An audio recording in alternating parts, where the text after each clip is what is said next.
Boa noite a todos. É com imensa satisfação que venho mais uma noite apresentar mais um estudo aqui no LIS, né, no Lar Irmã Zarabatana, para a gente aprender um pouco mais dos conceitos espíritas. E hoje vim trazer uma novidade, né?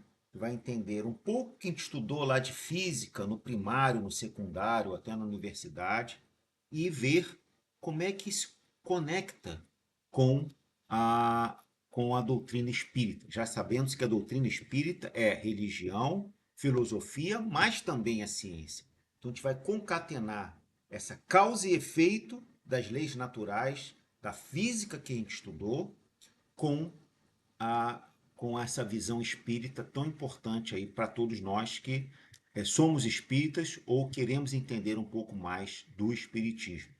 Então, meu nome é Renato Nicolau, médium aqui do Lar Irmã Zarabatana, e junto com Felipe, Rose, Marina e demais colegas, nós fazemos as palestras públicas, né, virtualmente ou presencialmente, para passar um pouco mais de conhecimento, informações e doutrina aí para vocês, para a gente fazer reflexões, para a gente entender um pouco mais os conceitos espíritas, a própria doutrina, para a gente se engrandecer nesse processo aí grande que a gente tem aqui como missão na Terra, que é crescer, evoluir e aprender um pouco mais, né? Aprender e apreender e botar isso em prática.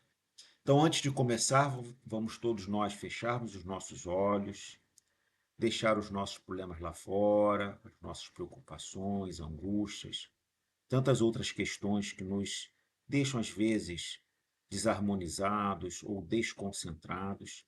Então tá agora num momento para em meia horinha a gente ter aí um bom momento de reflexão, de aprendizagem, despertando aqui o nosso conhecimento as nossas questões, bem como também a gente depois aproveitar para tomar um passe virtual ou presencial, tomar boa água frutificada e a gente sair bem mais sintonizado e harmonizados do que quando entramos aqui nessa palestra.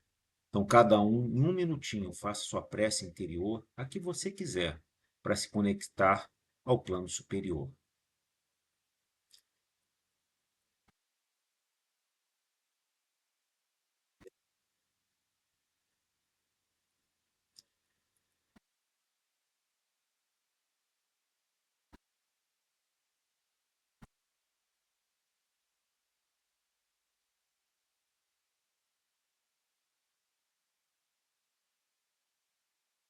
Graças a Deus.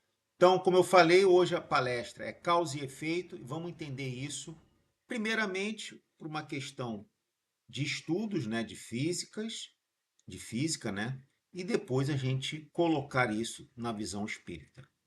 Então, o objetivo, né, é comparar a lei gravitacional universal e dos movimentos com o conceito de causa e efeito definido pela filosofia, pela ciência e pelo próprio espiritismo, né? Analisar os diferentes significados de causa e efeito, como a de pena de talião, que vai entender isso, que é há 3.000 anos atrás, o karma, que não é exclusividade do espiritismo, e karma é um conceito universal, que tem isso no hinduísmo e tantas outras religiões, a fatalidade, o que é fatal? Será que tudo é determinístico, né? Tudo tem sua fatalidade? E a justiça divina, né, que a gente carece tanto de justiça, né? E pelo menos a gente tem a justiça divina para nortear as nossas ações e os nossos conceitos. E por último, explicar a causa e efeito segundo o Espiritismo, né? Já que a gente está aqui na doutrina espírita, tem que entender, é claro, né? Como é que isso correlaciona com o Espiritismo. Então, quais são os mecanismos da manifestação da lei da causa e efeito, né? Como é que isso funciona? É importante a gente entender isso. Então, é uma lei da física, né? Aquela física que a gente estudou no primário, no secundário, até algumas pessoas se aprofundaram quem fez principalmente exatas, né? Nas faculdades, universidades. Então, é a lei física de causa e efeito, que é conhecida como a terceira lei de Isaac Newton.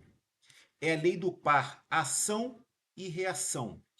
como a gente está vendo aqui nessa figura, né, que a gente tirou aqui de livros, né, de física. Quando um corpo A exerce uma força sobre o corpo B, simultaneamente o corpo B exerce uma força sobre o corpo A, com a mesma intensidade, mas em sentidos opostos. Então, eu faço uma força e esse outro corpo B faz também uma força igual e contrária com a mesma intensidade. Só que a grande questão é que no sentido oposto. A lei física de causa e efeito, né? As forças possuem a mesma natureza. Caso contrário, não haveria contato. Se é uma força física, ela vem como uma força física. Se é uma força magnética, ela vem como uma força magnética. A interação ocorre entre dois corpos em um mesmo local, né? Em um mesmo campo. Talvez ficando mais fácil a gente entender através dessa figura, né? As forças não se equilibram e não se anulam, pois são provenientes de corpos diferentes. Então, a força gravitacional, ela tem uma força igual e contrária, por isso que a gente fica em pé. E tem uma força igual e contrária do objeto que a gente tem com a força gravitacional correlacionado ao orbe terrestre. Par de força, por isso que eu falo, não é só gravitacional, é elétrica também, né? Tem aqui a terceira lei de Newton também aplicado com forças positivas e forças negativas, como também nas questões eletromagnéticas. Mas aqui a gente não vai entrar muito nessa esfera. Só para falar que, sendo forças de mesma natureza, ela vai ter a mesma intensidade, só que sentidos opostos. E a gente pode ver isso no nosso dia a dia. Por que a gente anda? Porque tem uma força de ação e reação quando a gente caminha com os nossos pés. Porque no cabo de força, né, as pessoas não caem, porque tem uma força de ação e reação na mesma intensidade, por isso que se equilibra. Porque o carrinho aqui, ele rola, porque tem uma força de ação e reação das rodinhas com o piso. Vamos ver o futebol, seleção brasileira, futebol aí no Maracanã, etc. Todo mundo gosta de futebol também, porque há um movimento que tem uma força igual ou contrária. Então é isso que a gente quer passar. É uma lei natural, é uma lei que rege os nossos movimentos. Agora, vamos tentar entender isso de uma forma, como eu falei, de uma forma bem resumida. Vamos entender um pouco isso com a visão espiritual. O que essa lei da ação e reação tem a ver com pena de talião, com karma, com fatalidade e determinismo, com causa e efeito e com justiça divina? Vamos tentar aqui concatenar e entender as questões. Como está na figura aqui em cima, olho por olho, dente por dente. Então, qual é o significado? Desforra correspondente à ofensa. Do latim lex talionis, né? Lei italis, tal, parelho, né? Em igualdade. Consiste na rigorosa reciprocidade do crime e da pena, ou seja, uma retaliação. Isso que muitas vezes a gente vê numa briga, numa guerra. Ah, os Estados Unidos fez, Irã retaliou com a mesma intensidade. Com a lei de talião. Por isso que as guerras nunca acabam. Porque sempre quer fazer ali o revide numa intensidade, às vezes até maior. Mas por que, na época, olho por olho, dente por dente, né? Ela é expressa, né, como uma das leis mais antigas existentes. O que a gente quer mostrar, né? Isso aqui já tem aí mais de 3.750 anos. Porque antigamente, quando alguém fazia algo contra um povo, contra uma pessoa, o direito era retaliar não só contra aquela pessoa que fez a ofensa, mas contra a família dele inteira. Então, quando veio essa lei, por incrível que pareça, foi uma grande evolução moral, mas porque tudo tem a sua época.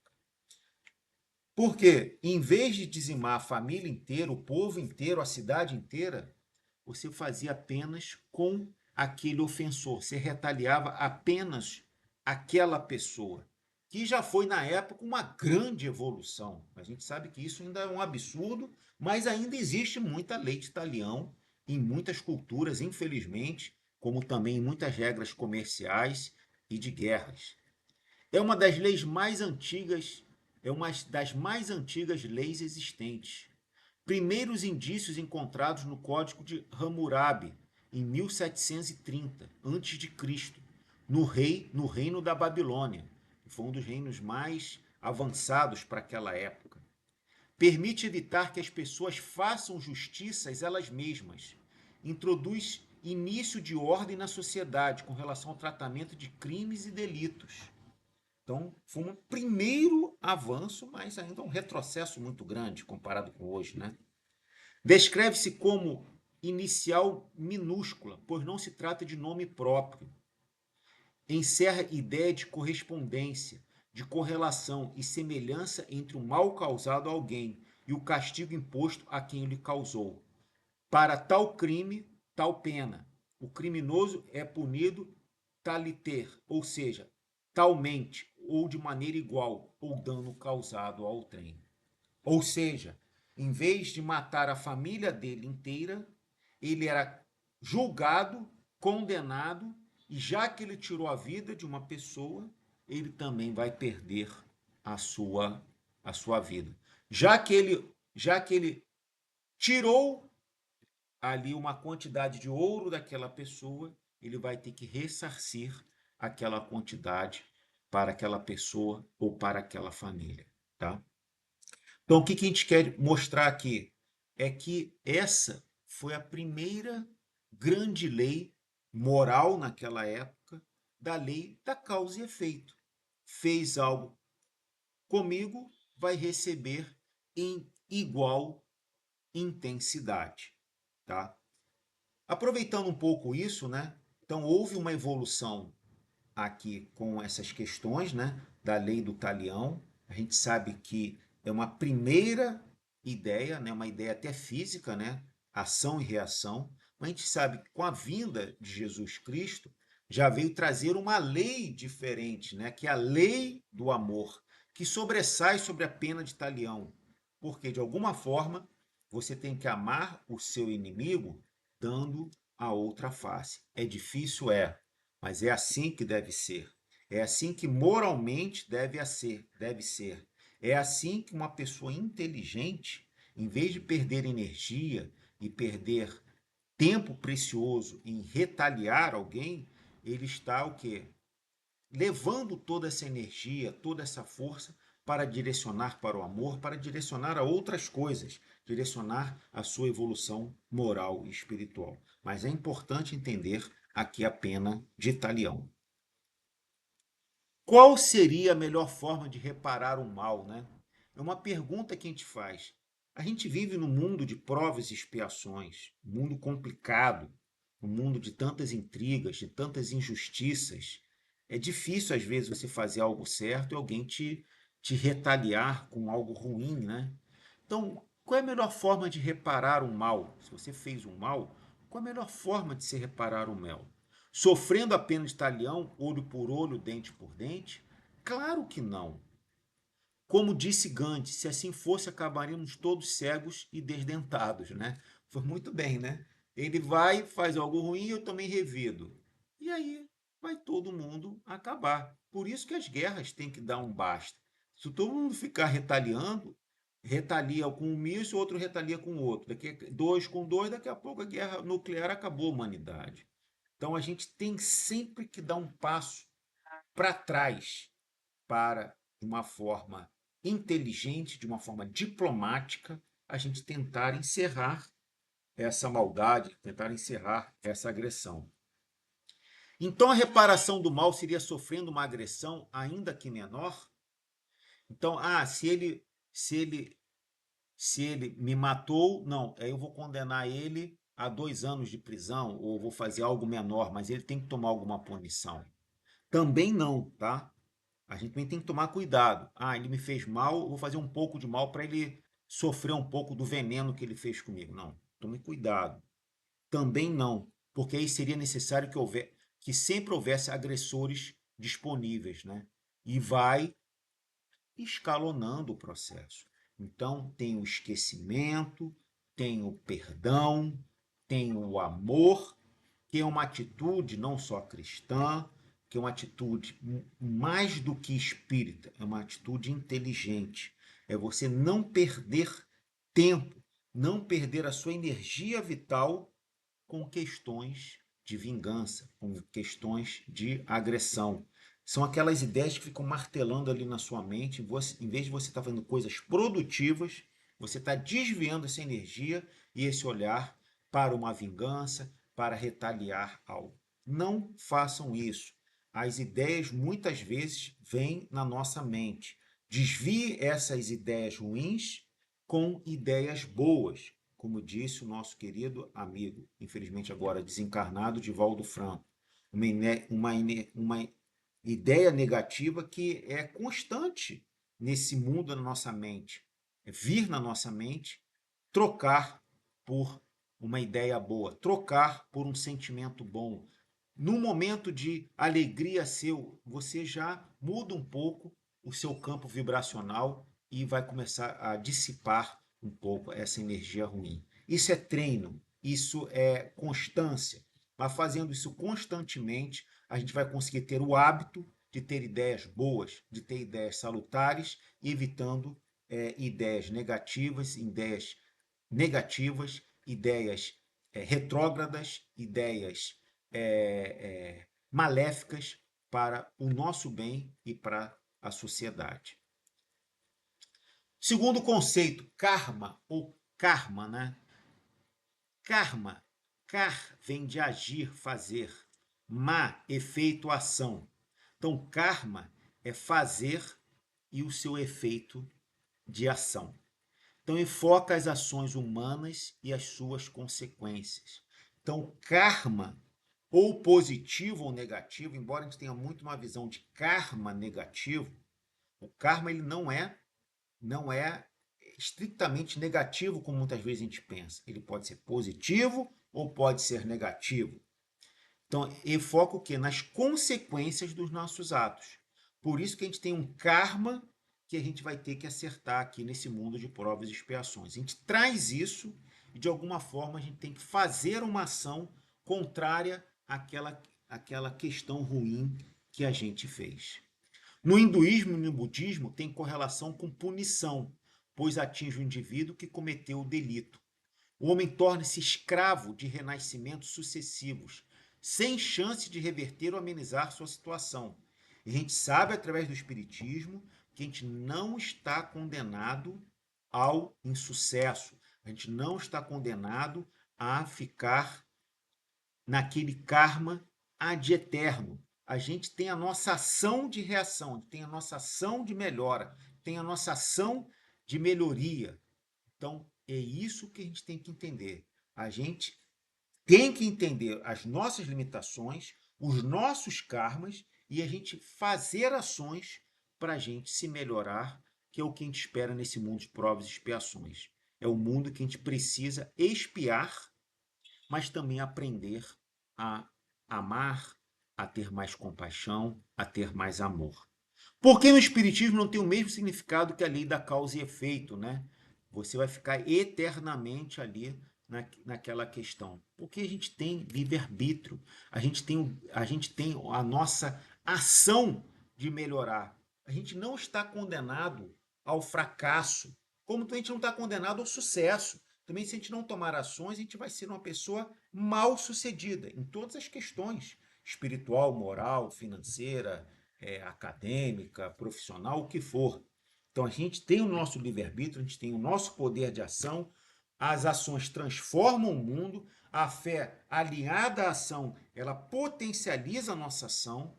Então a visão espírita é um pouco diferente, aliás, bem diferente, porque nós somos responsáveis pelos nossos atos, tendo livre-arbítrio de fazer o que deve ser feito e tomar as consequências de ter usado incorretamente esse livre-arbítrio que nos dado.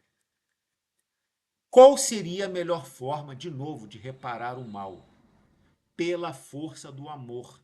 sempre associada à vontade do indivíduo de querer efetivamente reparar os erros cometidos. O amor, né, independente se é o amor derivado maternal, de companheirismo, de coleguismo, de afeto familiar, independente, amor é amor. É uma força inimaginável. É uma força que a gente usa muito pouco. Quantas vezes um amor verdadeiro transformou certas situações na sua vida ou em exemplos de outras vidas que vieram para a gente? É a maior força do universo, é a força do amor.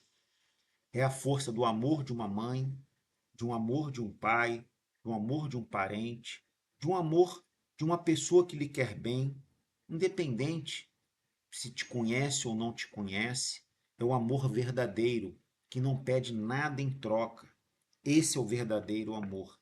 E é esse que efetivamente vai nos ajudar. Diferentemente da pena de talião, com mais de 3.750 anos, a gente tem a lei do amor, a lei da caridade, que veio trazer, principalmente através de Jesus Cristo e tantos outros espíritos de escola. A caridade, sem caridade não há salvação, porque a caridade é outro pilar importante do nosso trabalho. Amar talvez não seja tão difícil, uma pessoa que lhe quer bem, um parente, uma esposa, um filho. Amor àqueles que são indiferentes a nós já não é tão fácil, porque muitas vezes a gente não prioriza o nosso tempo, os nossos recursos materiais, emotivos e de nosso tempo. Agora, o verdadeiro amor é aquele amor descompromissado até com os nossos inimigos. Inimigos é uma palavra um pouco forte, né? Até aqueles que não nos querem bem.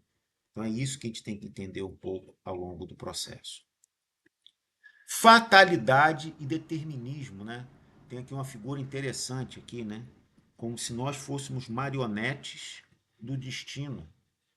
Todos nós temos o quê? O nosso planejamento espiritual que a gente aceitou antes de encarnar. Então, vamos tomar cuidado. Ah, eu sou assim, eu nasci assim, vou ser assim e vou morrer assim. A vida é assim. É a síndrome, né, da Gabriela, né, que a gente tem aí na nossa cultura, né, quando a gente fala, quando a gente até brinca. Mas aqui não existem nem Gabriel, nem Gabrielas, nem nessa questão, porque nós temos o nosso livre-arbítrio. Mas vamos entender o que são fatalistas, né? O destino do homem está estipulado por uma causa divina ou transcendental. Nada ou ninguém é capaz de alterar a ordem estabelecida no mundo e no universo. Negativo. Nós temos livre-arbítrio. Tem palestra sobre livre-arbítrio. Nós temos uma grande linha de condução, que é o nosso grande planejamento, que na maioria das vezes nós não cumprimos, mas nós temos aquela, com o nosso livre-arbítrio, nós podemos nos guiar e determinar a nossa vida. Claro, com certas condicionantes, mas a gente tem esse poder. E é um poder, aliás, uma habilidade, um poder que nos é dado de uma forma divina, uma característica divina, em que nós precisamos usar melhor. Deterministas, né? As circunstâncias que determinam os fatos excluem o acaso e o livre-arbítrio.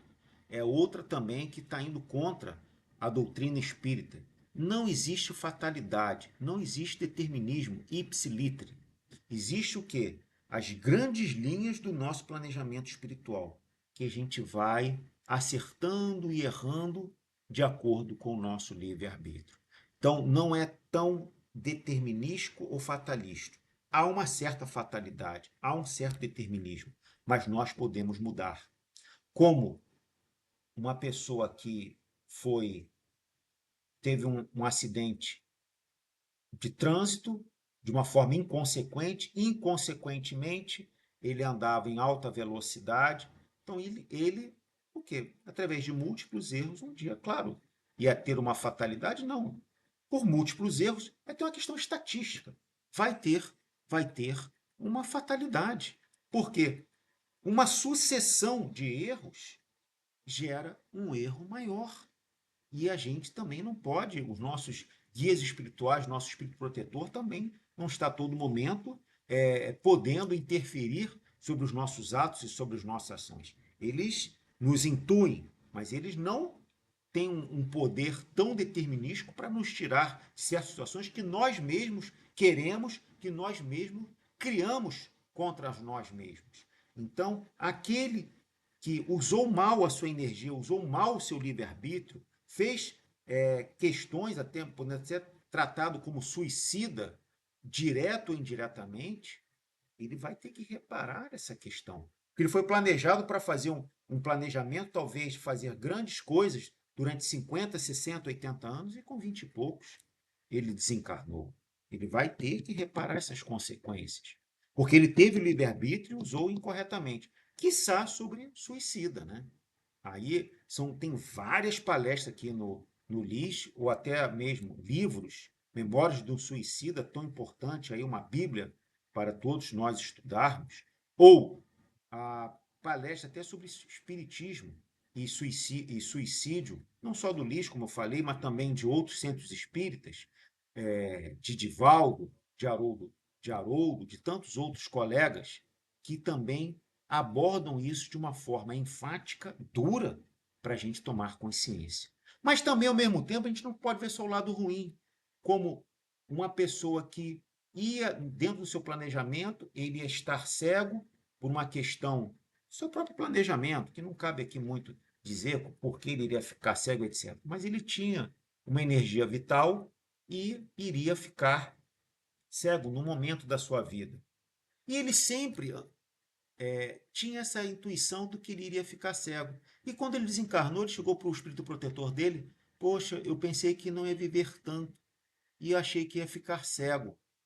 Ele falou: você está certo, você não ia viver tantos anos e você ia ficar cego por causa de você ter usado incorretamente o seu poder, porque você cegava pessoas quando você era uma pessoa da Inquisição. Mas não vem aqui o caso, porque isso são águas passadas. E você vinha com essa lembrança que iria ficar cego e não viver muito tempo. Mas você usou tão bem a sua energia, tão bem a sua inteligência, tão bem as suas relações sociais, morais e espirituais, que foi lhe dado um tempo extra aqui na Terra e condições para você desenvolver melhor as suas aptidões. E você desencarnou com não cego, mas com um olhar ainda turvo, mas ainda eficiente e com muito mais anos de vidas, porque você soube aproveitar bem a sua energia e tudo aquilo que a vida lhe proporcionou. Diferentemente da grande maioria dos encarnados, que não sabe aproveitar corretamente a sua existência. E depois, quando bate o plano espiritual, põe a mão na cabeça e diz: quanta coisa eu poderia ter feito, quanto tempo desperdiçado, vou ter que voltar aqui, às vezes até numa condição pior. E como a gente vê também em várias palestras aqui do LIS, o mundo está se tornando um planeta de provas e expiações para o mundo de regeneração. Se a gente não começar agora a nossa regeneração, a gente não vai nem mais encarnar aqui na Terra, aqui no orbe terrestre. Então vamos aproveitar essa oportunidade para nos aprimorar e, de fato, fazer a nossa reforma íntima, moral e espiritual. Pode o homem mudar a ordem dos acontecimentos? É isso que eu venho falando aqui a todo momento. Sim, claro que sim, está em negrito aqui. Pois o homem é construtor do seu destino. Tem um planejamento, mas ele pode, com seu livre-arbítrio, ir construindo, se aprimorando, de acordo com as suas disposições íntimas. Pode modificá-lo para melhor ou também complicá-lo. Poucas pessoas melhoram o seu destino, a maioria complica e até se enrola no seu próprio destino. Então nós temos a nossa vontade, a gente tem o nosso livre-arbítrio. Então aproveitemos Como é bom te ver pessoas com energia, com vontade de fazer algo. Seja essa pessoa que tenha vontade de viver, vontade de crescer. Esqueça essa questão que muitas vezes nos abate de ideias negativas, até mesmo, né, um dos grandes males do século, né, que é a depressão. A vida é tão boa, tanta gente tem tantos problemas. A gente, mal ou bem, a gente tem pouco problema comparado com tanta coisa boa que a gente recebe de saúde, de paz, de família, de emprego, de condições financeiras, etc. Talvez a gente não tenha tudo que a gente queira, mas se a gente botar na ponta do papel tudo que a gente tem, quanta coisa boa a gente tem. E a gente usa muito pouco. Tem gente que tem muito, mas muito menos do que a gente e é muito mais feliz e tem uma vida feliz. Tem muita gente que tem tanta coisa e ainda se acha infeliz. Então, aproveitemos melhor as nossas 24 horas do dia e não deixemos para amanhã o que nós podemos ter feito ontem, ou seja, ter sido pessoas mais caridosas, mais compreensivas, mais amorosas. É isso que a vida espera da gente. E hoje, assistindo essa palestra, pense no que você pode melhorar. Pense em apenas três coisas. Eu vou dar um minutinho para cada um falar. Eu vou melhorar nessas três coisas. E eu vou, ao longo desse ano, batalhar e focar apenas nessas três coisas, porque nesses três sentimentos é isso que vai nos melhorar. Então, apenas três, dá um minutinho para cada um.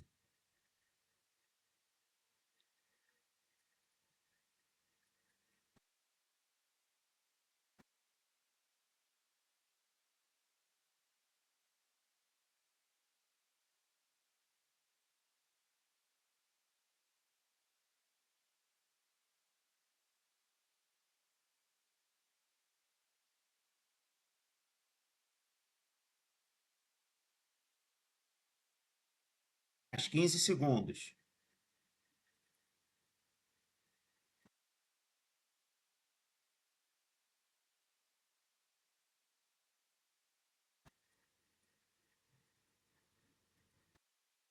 Isso aí. Vamos aproveitar. Quem não conseguiu ter três, que tenha duas. Ótimo. Que tenha apenas uma, mas siga ela em frente. Se você não conseguiu nem perceber, quando você dormir, escolha uma depois da palestra. Mas que seja de fato uma coisa, um sentimento, uma vontade que você de fato vai cumprir e cumprir fielmente do que você organizou. Tá bom? E fechando aqui o estudo, né? Vamos entender um pouco de justiça divina, né? Frente a tantas injustiças na vida, né? Existe uma justiça que tarda, mas não falha, que é a justiça divina, diretamente relacionada à lei de causa e efeito. Justiça, respeito à igualdade de todos os cidadãos. Objetiva manter a ordem social através da preservação dos direitos. O coletivo se sobrepõe ao individual. Segundo Aristóteles, o conteúdo das leis é a justiça. O princípio fundamental da justiça é a igualdade. Igualdade, justiça distributiva e corretiva. Distributiva, relação entre a sociedade e seus membros. E corretiva, relações dos membros entre si. Então, a justiça tem que ter esse tripé entre igualdade, distributiva e corretiva. Então, vamos entender que, por mais que nós nos sintamos injustiçados conosco ou com as coisas que nós enxergamos na sociedade, existe uma justiça divina que tarda, mas não falha.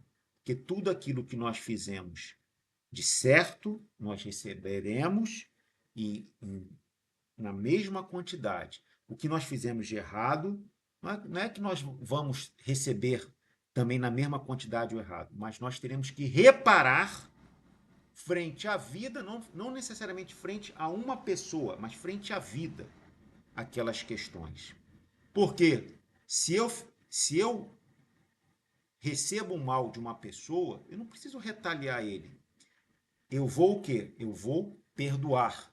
Mas se você fez algo ruim contra uma pessoa, não precisa automaticamente ele te perdoar. Porque senão, de alguma forma, vai ter depois uma obsessão, que aí é uma questão de outros estudos que a gente tem aqui no LIS.